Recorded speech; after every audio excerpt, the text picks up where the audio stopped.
الذي خلق الموت والحياة ليبلوكم أيكم أحسن عملا.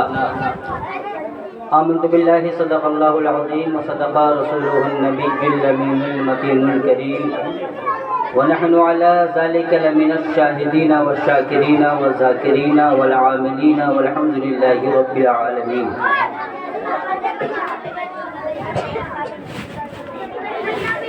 حضرات،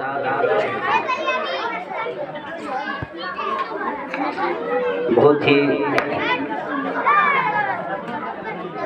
زمانے کے بعد سرزمین موہنیہ کے میلاد شریف میں کچھ بولنے کا موقع میسر ہو رہا ہے. اسٹیج پر استاذ الاساتذہ پیکر علم و ادب حضرت علامہ و مولانا محمد امیر اعظم مصباحی صاحب مدظ اللہ علینا بھی تشریف فرما ہے اور دیگر علماء کرام بھی موجود ہیں. ساتھ ہی ساتھ محبوب العلماء حضرت علامہ و مولانا محمد محبوب احمد القادری مدظ اللہ علینا صاحب کی بھی موجودگی ہے، اگرچہ اس وقت آپ اسٹیج پر نہیں ہیں. ہم اور آپ یہاں پر اے بچے سب کا شور کم کرو. حضرت علامہ و مولانا عاقل امام علیہ رحمت و رضوان کی یاد میں ان کے 40ویں میں یہاں پہ حاضر ہو رہے ہیں. اپنی گفت و شنید کو آگے بڑھانے سے پہلے میں چاہوں گا کہ آپ تمام حضرات اپنے لب کو کھول کر کے اس نیت سے بارگاہ نبی میں درود و سلام پیش کریں. اس سے قبل جو اپنی عادت ہے ایک حدیث شریف بیان کرتا ہوں. پیارے آقا سرور کائنات صلی اللہ علیہ وسلم اپنے چچا حضرت عباس سے ارشاد فرماتے، چچا جان میرے بچپن کا کوئی واقعہ آپ سنائیے. تو حضرت عباس نے کہا، یا رسول اللہ آپ کے بچپن کا ایک عجیب و غریب واقعہ تو یہ بھی ہے کہ جس گہوارے میں آپ جھولا کرتے تھے اور آپ کی انگلی کا اشارہ جدھر جاتا تھا تو چاند ادھر ہی گھومتا تھا کہ چاند جھک جاتا جدھر انگلی اٹھاتے مہد میں، چاند جھک جاتا جدھر انگلی اٹھاتے مہد میں، کیا ہی چلتا تھا اشاروں پر کھلونا نور کا، کیا ہی چلتا تھا اشاروں پر کھلونا نور کا. تو میرے مصطفیٰ نے فرمایا، چچا جان اس سے بھی عجیب و غریب واقعہ بیان کیجئے. تو حضرت عباس نے کہا، یا رسول اللہ پھر آپ ہی بیان کر سکتے ہیں، آپ ہی بتا سکتے ہیں، میں تو اتنا ہی جانتا ہوں. تو میرے مصطفیٰ نے فرمایا، اس سے بھی عجیب و غریب واقعہ چچا جان میں بتاتا ہوں کہ جب میں اپنی ماں کے شکم مبارک میں تھا تو لوح محفوظ میں جب انسان کی تقدیر کے لیے حکم ہوتا تھا رب کا، تو قلم کے چلنے کی، قلم کے سرسراہٹ کی آواز کو میں آمینہ کے شکم سے سنا کرتا تھا. حضرات محترم بتانا یہ چاہتا ہے اس واقعہ سے، جو نبی ماں کے شکم میں ہو، ماں کے پیٹ میں ہو اور لوح محفوظ پہ قلم کے چلنے کی سرسراہٹ کی آواز کو سن سکتا ہو، تو اگر ہم موہنیہ کی سرزمین سے آقا کی محبت میں اور محبت کے نام پر اگر ہم اپنے آپ کو نبی کے نام پر درود و سلام کو عقیدت و محبت کے ساتھ پیش کریں گے تو یقیناً مکتوب رضا نوری کا عقیدہ ہے ہم یہاں بیٹھ کر کے درود پڑھیں گے اور مدینے والے آقا مدینے سے سماعت کریں گے. اس لیے محبت سے بارگاہ نبی میں درود و سلام پیش کیجیے. اللہم صلی علی سیدنا مولانا محمد النبی الأمی والہ وصحبہ وبارک وسلم. صلو علیہ صلاۃ و سلام علیک یا رسول اللہ صلی اللہ تعالی علیہ وآلہ وسلم. حضرات یہ 40واں کا موقع ہے اور ہم ہیں سنی، اور سنی حضرات 10واں بھی مناتے ہیں، 20واں بھی مناتے ہیں، 30واں بھی مناتے ہیں اور 40واں بھی مناتے ہیں، 40واں بھی مناتے ہیں. کلیکشن تھوڑا سا دور ہے آپ لوگوں کا، لیکن اگر آپ اپنی زبان کو سبحان اللہ اور الحمدللہ سے چل کریں گے تو آپ کے لیے بھی بہتر ہوگا۔ اور جن کے نام سے ہم ایصال ثواب کیا جا رہا ہے، اس محفل پاک کا انعقاد کا مطلب ہی ہے ایصال ثواب۔ ایصال ثواب، یہ ایصال ثواب ہے کیا؟ ایصال ثواب کا مطلب ہوتا ہے ثواب کا پہنچانا۔ جب مرنے والے کے نام سے جب ہم کچھ کرتے ہیں، نیک عمل کرتے ہیں، تو اس کا ثواب مرنے والے کو پہنچتا ہے، اسی کو ایصال ثواب کہتے ہیں۔ اور یہ ایصال ثواب قرآن پاک میں اس کا ثبوت ہے۔ ایسا نہیں ہے کہ یہ صرف بریلوی مسلک کے لوگ کیا کرتے ہیں، بلکہ ایصال ثواب کا ذکر قرآن میں بھی ہے، ایصال ثواب کا ذکر احادیث طیبہ سے بھی شاہد ہے کہ مرنے والوں کے نام ایصال ثواب کرنا چاہیے۔ لیکن میں آپ کو بتا دوں کہ رب تبارک و تعالیٰ نے کلام پاک میں ارشاد فرمایا، الذی خلق الموت والحیات لیبلوکم ایکم احسن عملا، کہ رب جس نے موت اور زندگی کو پیدا کیا ہے، رب نے موت اور زندگی کو کس لیے پیدا کیا؟ لیبلوکم ایکم احسن عملا، تاکہ تمہارا امتحان لیا جائے، تمہاری آزمائش کی جائے کہ تم میں سے کون اچھا عمل کرتا ہے، تم میں سے کون بہترین عمل کرتا ہے۔ حضرات محترم، رب نے موت اور زندگی کو صرف اسی لیے پیدا کیا ہے، پتہ یہ چلا کہ رب نے ہمیں زندگی دی ہے تو اس لیے دی ہے کہ تاکہ ہم اچھا عمل کریں، نیک عمل کریں۔ موت جب ہمیں آتی ہے اس کا بھی مطلب یہی ہوتا ہے کہ مرنے کے بعد اس پہ ہمارے گناہ پہ سزا اور ہماری نیکی پہ، ہمارے اچھے اعمال پہ ہمیں اس کا صلہ ملتا ہے، ہمیں اس کا بدلہ ملتا ہے۔ ہم اور آپ حضرت علامہ و مولانا عاقل امام شمسی رحمۃ اللہ علیہ کے 40ویں پہ یہاں حاضر ہوئے ہیں، تو میں یہی کہوں گا اپنے زبان کو تر کرتے رہیے، اس لیے کہ مرنے والے کو مرنے کے بعد آپ کی دولت کی خواہش نہیں ہے، مرنے کے بعد آپ کے ہیرے جواہرات کا وہ طالب مند نہیں ہے، وہ آپ کی دولت کا خواہاں نہیں ہے۔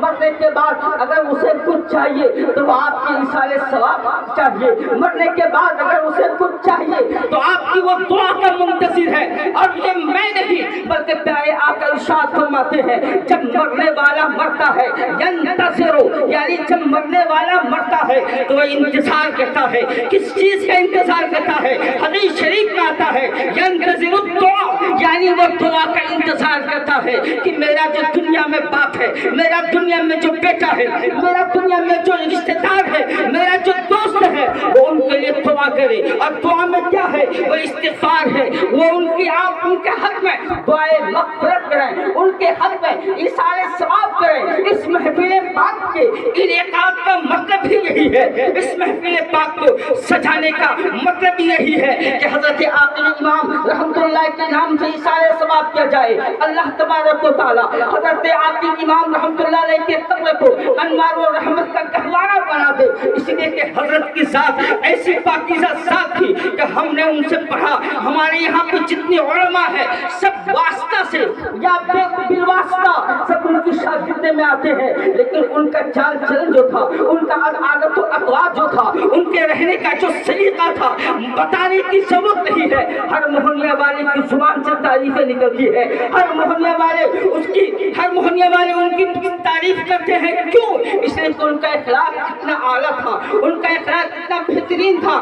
جب جن لوگوں نے ان کی موت کے بارے میں سنا ہے، سب کا دل دہل جاتا ہے، سب کا کلیجہ پھٹ جاتا ہے۔ ایک منکسر المزاج شخصیت اس دنیا سے رپوش ہو گئی، ایک ایسی شخصیت کا اس دنیا سے چلا جانا گویا کہ اہل موہنیا کے لیے بہت بڑا خسارہ ہے۔ میں تو کہتا ہوں کہ اہل موہنیا کے لیے بہت بڑا نقصان ہے، لیکن کیا جائے، موت ایک برحق ہے، موت ہر ایک شخص کو آنی ہے۔ لیکن حضرت کی ذات اتنی بلند و بالا تھی کہ میں آپ کو کیا بتاؤں کہ 2 سال پہلے بھی حضرت سے جب ہماری گفتگو ہوئی تھی، ایک دینی معاملات میں حضرت نے ہم سے فون کر کے کہا تھا کہ مکتوب جو دینی معاملات کے جو تحریریں گروپ میں شائع ہوتا ہے تم اسے محفوظ کر لینا تاکہ وقت ضرورت ہم اس کو کتابی شکل دے دیں گے۔ حضرت نے یہ پلان کیا تھا، اللہ تبارک و تعالیٰ حضرت کے نیک ارادے کو اپنی بارگاہ میں شرف قبول عطا فرمائے۔ حضرات محترم بتانا یہ چاہتا ہوں کہ ہم اور آپ یہاں پر آئے ایصال ثواب کے لیے آئے ہیں، ہم اور آپ یہاں پر آئے ان کے نام سے ایصال ثواب کرنے کے لیے ہے۔ لیکن میں آپ سے پوچھنا چاہتا ہوں، جب انسان زندہ ہوتا ہے، جب انسان زندہ ہوتا ہے ہم اس کے ساتھ صاحب لگاتے ہیں، اس کے ساتھ قبلہ لگاتے ہیں۔ مثال کے طور پہ حضرت اسٹیج میں حضرت علامہ و مولانا امیر اعظم صاحب ہیں، حضرت مولانا مسرت حسین صاحب ہیں اور دیگر حضرات یہاں پہ چلوا بار ہیں۔ جب آپ ان کو یاد کریں گے تو حضرت مولانا مسرت صاحب قبلہ کہیں گے یا حضرت مولانا رضوان احمد صاحب قبلہ کہیں گے، یعنی صاحب کا لفظ لگاتے ہیں۔ لیکن جب انسان کی روح پرواز کر جاتی ہے، کب سے عنصروں سے پرواز کر جاتی ہے، جس میں سے جب روح نکل جاتی ہے تو اب صاحب نہیں لگتا ہے، آپ مرحوم لگاتے ہیں، آپ رحمت اللہ علیہ لگاتے ہیں، آپ مرحوم لگاتے ہیں۔ میں اس اسٹیج سے آپ کو یہ پیغام دیتا ہوں اس لیے کہ یہ 40واں بھی ہے تو ایک عام انسان کا نہیں ہے، ایک عالم دین کا ہے، ایک نائب رسول کا ہے۔ اور اس محفل میں جس اسٹیج میں جتنے بھی علماء بیٹھے ہیں سب علماء کی طرف سے میں آپ کو پیغام دے رہا ہوں کہ زندگی میں انسان جب زندہ رہتا ہے تو اس کا نام لیا جاتا ہے تو صاحب لگایا جاتا ہے۔ نیتا جی کا نام لیں گے تو ہارون رشید صاحب، بغل میں بیٹھے ہوئے انسان کا نام لیں گے تو جناب نسیم صاحب۔ لیکن میں آپ سے پوچھنا چاہتا ہوں، جب انسان انتقال ہو جاتا ہے تو مرحوم کیوں کہا جاتا ہے؟ آپ مرحوم کیوں لگاتے ہیں؟ اگر آپ مرنے والے کے نام سے قرآن شریف ہدیہ کرتے ہیں، مدرسہ میں دیتے ہیں، مسجد میں دیتے ہیں، کسی جگہ دیتے ہیں، لیکن برائے ایصال ثواب فلاں صاحب فلاں مرحوم لگاتے ہیں۔ مرحوم کا آپ یہ لفظ کہاں سے آیا ہے؟ یہ مرحوم کا لفظ آیا کہاں سے؟ اس کا مطلب کیا ہوتا ہے؟ جب آپ حدیث پاک اٹھائیں گے تو پتہ یہ چلے گا۔ میرے پیارے مصطفیٰ سرور کائنات صلی اللہ علیہ وسلم ارشاد فرماتے ہیں، میرے مصطفیٰ ارشاد فرماتے ہیں، میرے پیارے آقا ارشاد فرماتے ہیں کہ جب انسان مر جاتا ہے اور جب وہ قبر میں داخل کیا جاتا ہے تو اس حال میں داخل کیا جاتا ہے کہ وہ گناہوں سے لگا ہوگا، لیکن جب حشر کے میدان میں اس کو اپنے قبر سے باہر نکلے گا تو اس حال میں نکلے گا کہ وہ تمام گناہوں سے بخشایا ہوگا، اس حال میں ہوگا کہ جنت اس پہ واجب ہو جائے گی۔ لیکن یہ مرحوم کا لفظ آیا کہاں سے؟ تو آج سے میں آپ کو بتاؤں، بریلی کے امام احمد رضا خان فاضل بریلوی علی رحمت و رضوان کے والد محترم نے ایک کتاب لکھی ہے تفسیر علم نشرح لکا۔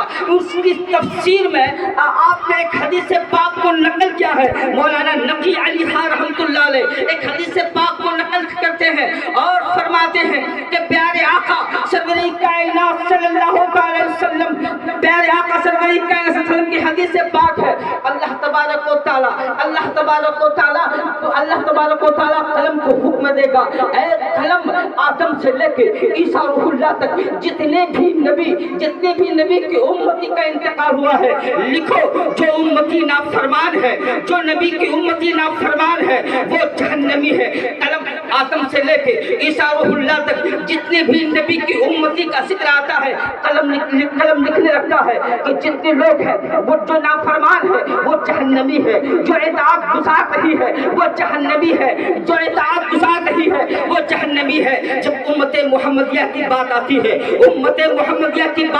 ہے، تو رب تبارک و تعالیٰ قلم کو حکم دیتا ہے، قلم کہتا ہے پروردگار میں کیا لکھوں؟ کہا لکھو قلم امت محمدیہ کے بارے میں جب لکھنے لگتا ہے، رب کہتا ہے تعتب یا قلم، اے قلم ہوش میں آ جاؤ، قلم نے کہا پروردگار پھر میں کیا لکھوں؟ کہا یہ میرے مصطفیٰ کی امتی کا معاملہ ہے، اس لیے خبردار، اس لیے ہوشیار ہو جاؤ، اچھے طریقے سے لکھنا ہے۔ تاریخ نیچے آتا ہے، وہ تفسیر علم نشرح لکا میں مولانا نقی علی خان لکھتے ہیں کہ جب رب تبارک و تعالیٰ نے آواز لگائی، غیب سے جب آواز آتی ہے کہ تعتب یا قلم، تو وہ قلم بے ہوش ہو جاتا ہے، ایک دن نہیں، دو دن نہیں، تین دن نہیں، بلکہ 1000 سال وہ قلم بے ہوش ہو جاتا ہے۔ جب ہوش میں آتا ہے تو حکم ہوتا ہے اور پھر رب تبارک و تعالیٰ فرماتا ہے کہ امتی مرحومہ، یعنی میرے نبی کی جو امت ہے وہ امت مرحومہ ہے، اگرچہ وہ گنہگار ہے